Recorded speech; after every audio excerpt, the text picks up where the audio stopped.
Magandang araw mga kaparokya. Today is September 7, araw ng Huwebes.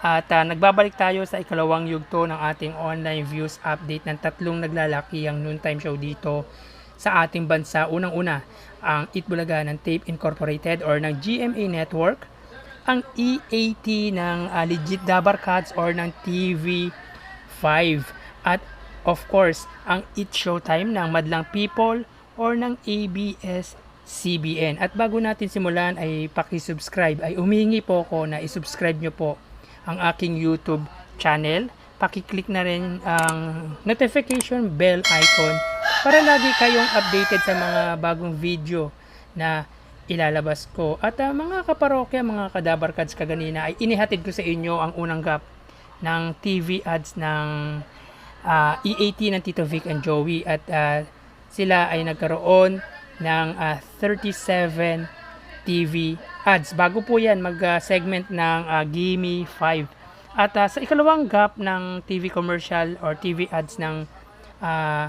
EAT bago magsugod bahay mga kapatid ay nagkaroon sila ng 28 TV ads. At ito ay ang mga Ariel, Copico, Skyflakes, First Sulfate, another First Sulfate, yan, Dove, Pop Ice, Dolphinal, Nido, Downy, Choco Mucho, Apebon, Head and Shoulders, CDO, Avon, Tuziran Forte, Rexona, Lysol, San Miguel Flavored Beer, Neo Brion, Tide, Shopee, Macdo, Safeguard, Nutrilin, Nescafe, Sensodyne, and of course, ang Ariel.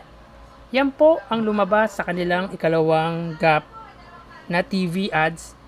Ulitin ko, 28 TV ads ang lumabas sa ikalawang gap ng EAT na sa kanilang mga commercials. At meron na po silang total na 65 TV ads, both combine na po yan, 1 and 2 gaps. So tara, magbalik na po tayo sa ating online views update. At unahin natin as of 1:52.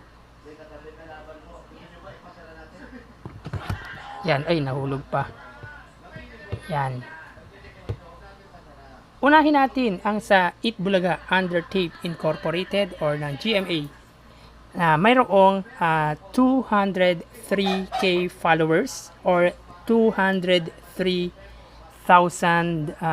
followers sa EAT under TVJ Facebook page na may 1.6 million followers, at sa It Showtime na may 16 million followers. Yan po, maaga pa lang po dito.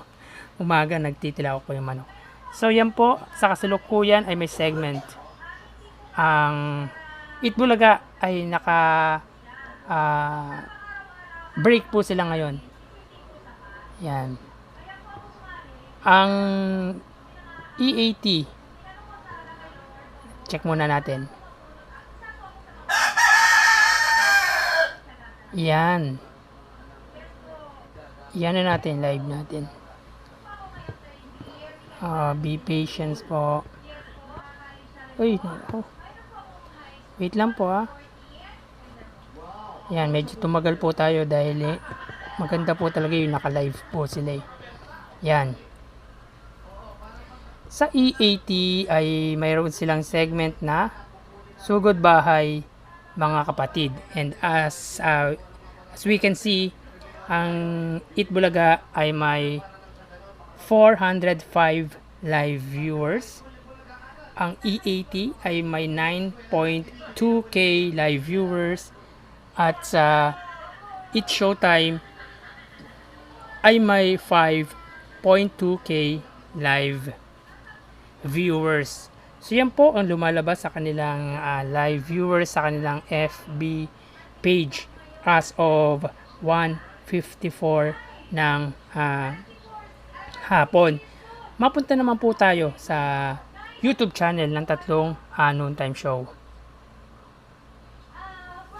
Para sa Itbulaga under sa YouTube channel ni Yorme Isko Moreno Dumagoso na may 452k subscribers. Sa EAT under sa TV5 Philippines at sa It's Showtime. It's Showtime, ano natin? TV5 Philippines na may 1.28 million subscribers at sa ABS-CBN Entertainment or para sa It's Showtime under ABS-CBN Entertainment. Yan. Na may 44.8 million subscribers. So, sa nakikita po natin, ang EAT ay may 88k live viewers. Ang It's Showtime ay may 68k live viewers at ang Itbulaga ay may 1.1k live viewers. So, click natin to be fair. Yan. Again, ang Itbulaga ay may 1.1k live viewers. Ang EAT ay may 88k live viewers na kasalukuyan ay may segment na Sugod Bahay at nakaka-commercial lang po ng It's Showtime na may 67k live viewers. So tignan naman natin ang isang YouTube channel ng tatlong Noontime ng dalawa kasi wala ngang isang YouTube channel ang Itbulaga. So under sa YouTube channel ng TVJ na mayroong 561k subscribers para sa EAT at sa ABS-CBN It's Showtime ay mayroong 1.87 million. So nakikita po ninyo na ang Itbulaga or EAT ay may 26k live viewers at sa It's Showtime ay may 44k live viewers. So yan po.